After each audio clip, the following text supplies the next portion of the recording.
తెలంగాణ రాష్ట్రంలోని మల్కాజ్గిరి మేడ్చల్ జిల్లా పరిధిలో ఉన్న మల్కాజ్గిరి మున్సిపల్ కార్పొరేషన్ లిమిట్స్ లో గల నాగారం శివాలయం నుంచి భద్రాచలం పరిధిలో ఉన్న ఆలయాలను దర్శించుకోవడానికి శివాలయం ధర్మకర్త మాదిరెడ్డి ప్రతాప్ రెడ్డి నేతృత్వంలో భక్తుల బృందం ప్రత్యేక బస్సులో వెళ్లడం జరిగింది.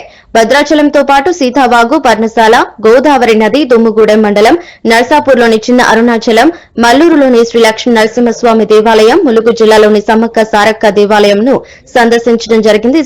సందర్భంగా భక్తులు దేవతామూర్తుల వద్ద ప్రత్యేకంగా మొక్కులు తీర్చుకున్నారు. తెలంగాణలోని దేవాలయాలను సాధ్యమైనంత వరకు భక్తజన కోటి పరిచయం చేయాలనే లక్ష్యంగా యాత్ర సాగించినట్లు తెలిపారు. ప్రతి సంవత్సరం ఇలాగే ఆధ్యాత్మిక యాత్రలు ఉంటాయని, భక్తుల ఆదరణతో ముందుకు సాగుతామని, త్వరలోనే కాళేశ్వరం యాత్ర పుష్కరాల సందర్భంగా నిర్వహించే అవకాశం ఉందని కూడా వెల్లడించారు.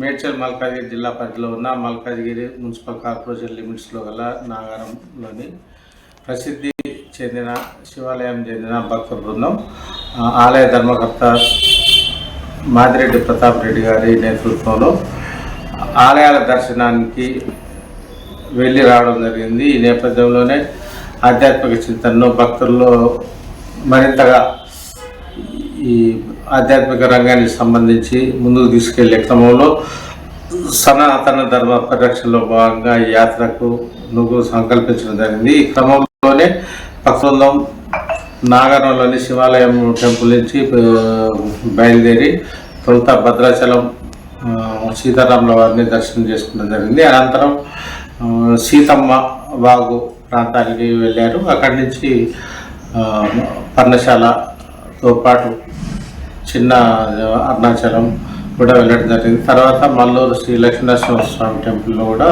సందర్శించుకున్న అనంతరం సమ్మక్క సారక్క ములుగు జిల్లాలో ఉంది. ఇది అక్కడ కూడా సాయంత్రం దర్శనం చేసుకొని ప్రత్యేక అనుభూతిని పొందడం జరిగింది. ముఖ్యంగా ఇటీవలి కాలంలో అన్ని ఆలయాలు కూడా బాగా అభివృద్ధి చెందుతున్న క్రమంలో సమ్మక్క సారక్క ఆలయానికి కూడా కొన్ని కోట్లాది రూపాయలతో ఎంతో రాష్ట్ర ప్రభుత్వం అభివృద్ధి చేయడం జరిగింది. అదేవిధంగా భద్రాచలంలో కూడా అభివృద్ధి చేయడం జరిగింది. అక్కడ గోదావరి నదిని కూడా వీక్షించి అదే కాకుండా మొక్కుకోవడం జరిగింది. దీంతో భక్తుల్లో దైవ చింతనని పెంపొందించడం అనే ఒక దృఢమైన సంకల్పంతో ఈ యాత్రలకు శ్రీకారం చుట్టినట్టు ఈ సందర్భంగా ధర్మకర్త మాదిరెడ్డి ప్రతాప్ రెడ్డి గారు తెలియజేశారు. త్వరలో పుష్కరాల సందర్భంగా కాళేశ్వరం యాత్ర కూడా జూన్లో నిర్వహించే అవకాశం ఉందని చెప్పారు.